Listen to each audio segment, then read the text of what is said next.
করার জন্য বা একটা কোন কলেজে আমি পড়বো এটা ভাবার জন্য কোন কোন চিন্তা ভাবনা মাথায় আসা উচিত? সর্বপ্রথম আমার যে চিন্তা ভাবনা মাথায় আসা উচিত সেটা হচ্ছে আমার জিপিএ কত।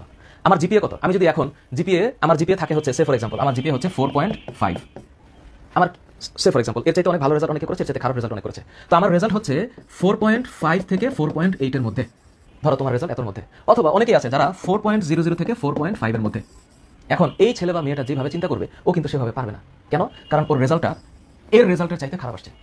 আবার যে পাইছে জিপিএ 5, তাহলে এ আরেকটু ভালো চিন্তা করবে যে আমি আরেকটু ভালো কলেজে বা সরকারি কলেজে বা ও যেই জায়গাতে অবস্থান করছে সেখানকার কোনো সরকারি কলেজে সে পড়তে পারে কিনা, তাই না? এই যে চিন্তা ভাবনা, এই চিন্তা ভাবনার সর্বপ্রথম কনসেপ্টটা হচ্ছে যে আমার রেজাল্টটা কত, কারণ এটা ছাড়া কোনো কথা নেই।